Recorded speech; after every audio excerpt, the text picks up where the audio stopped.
citoyenne à laquelle nous assistons ce jour.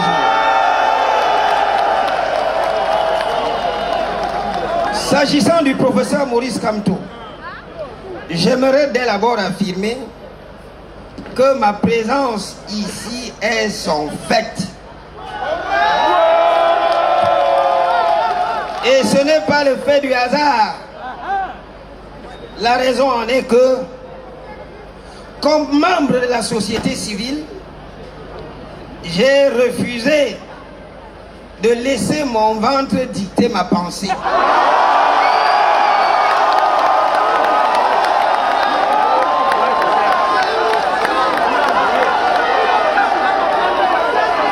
Je suis arc-bouté à la vérité. C'est la raison pour laquelle vous verrez rarement des universitaires près du professeur Maurice Kamto, qui a été mon enseignant et qui, par la force des choses, notamment de la circulation des élites, je suis devenu son jeune collègue.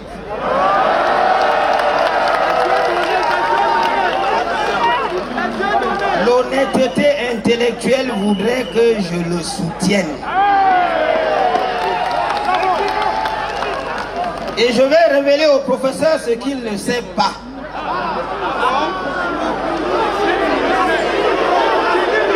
Professeur Maurice Kamto, si je suis ce que je suis à l'heure actuelle, c'est le fait d'un Bamileke et d'un Bassa. Un Bamileke, mon enseignant, Feu Kamdem Jean-Claude, qui m'a donné l'amour du contentieux administratif, qui me tenait par la main et qui m'a dit un jour, vous ne le savez pas, je ne vous ai jamais dit, Jean Calvin, si je ne suis pas là, un jour rapproche-toi du professeur Maurice Kamto.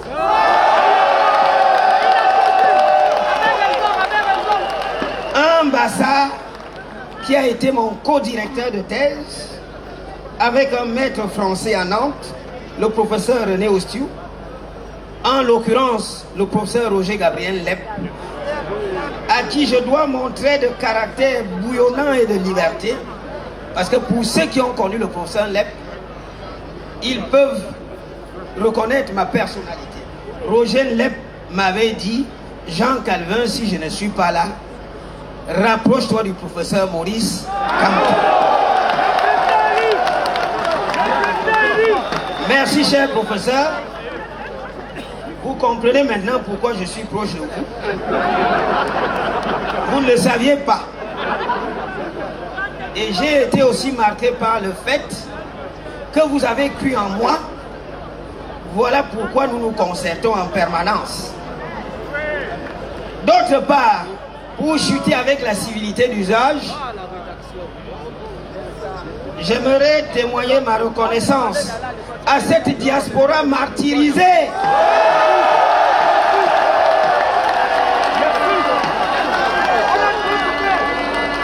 qui connaît des blocages par rapport au processus d'inscription sur les listes électorales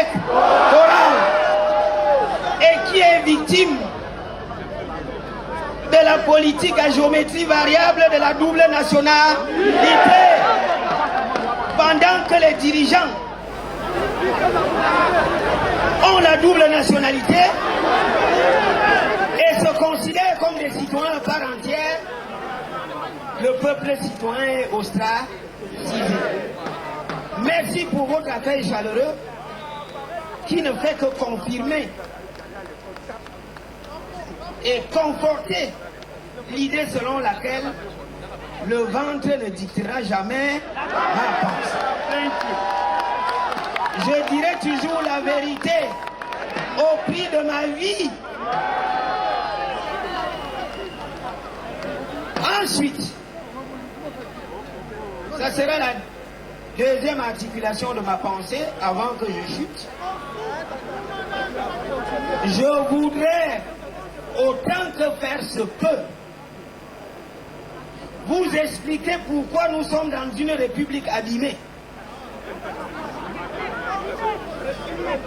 L'actualité du passé nous rattrape.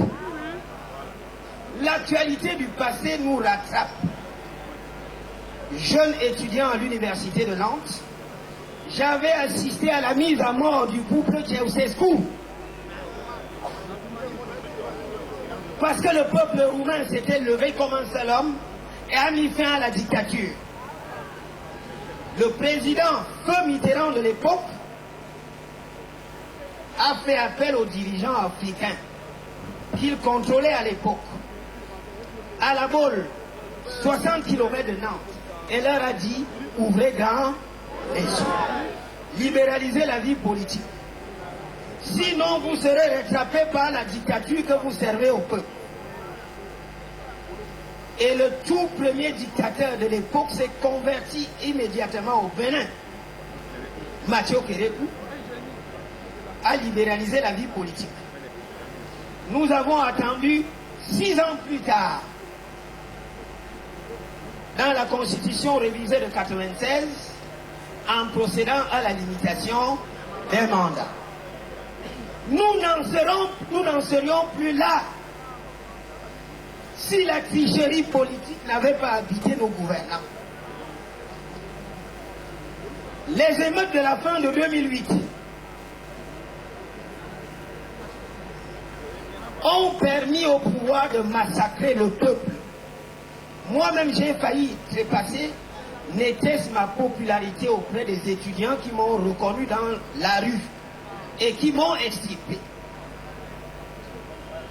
Le président a fait une sortie en disant que je vous ai compris, mais par un moment d'inattention, subrepticement, il a révisé la Constitution, en levant le verrou de la limitation des mandats. Et pourquoi? Parce que la diaspora s'était mobilisée en disant qu'on va la traiter devant la CPI. Voilà comment le rêve camerounais a été tué. On a levé le verrou de la limitation des mandats et nous assistons à ce jour à un pouvoir qui dure et perdure. La société est bloquée.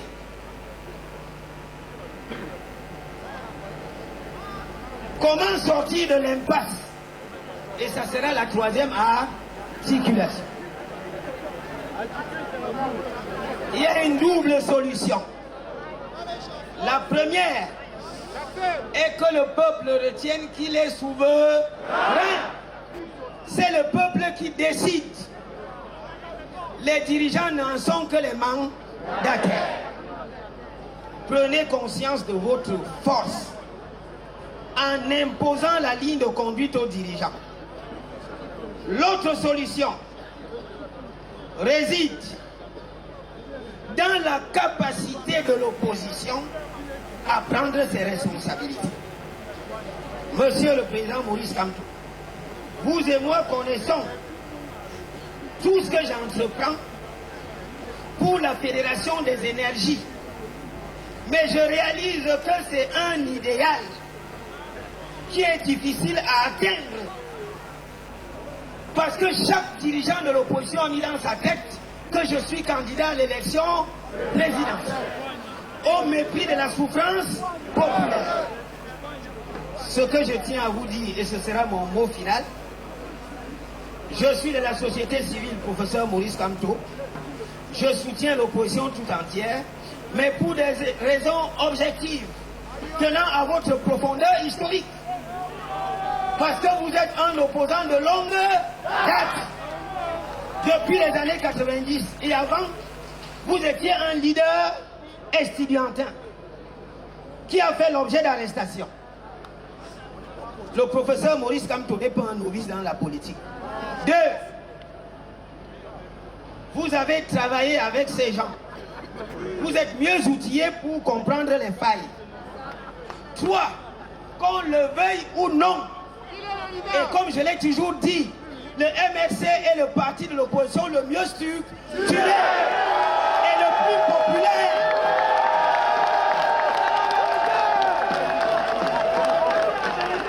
Le MRC n'a aucun problème de financement de sa campagne électorale.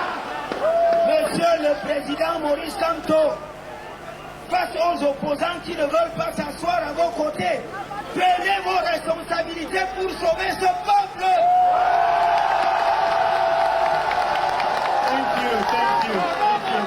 Une minute. Vous avez une énorme responsabilité historique et morale.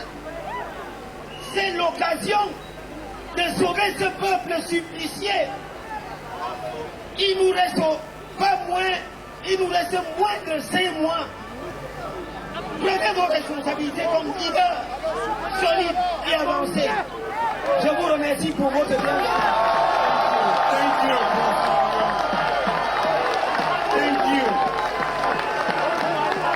Thank you for the brilliant presentation. Let's put our hands together again for Professor Abaoyono.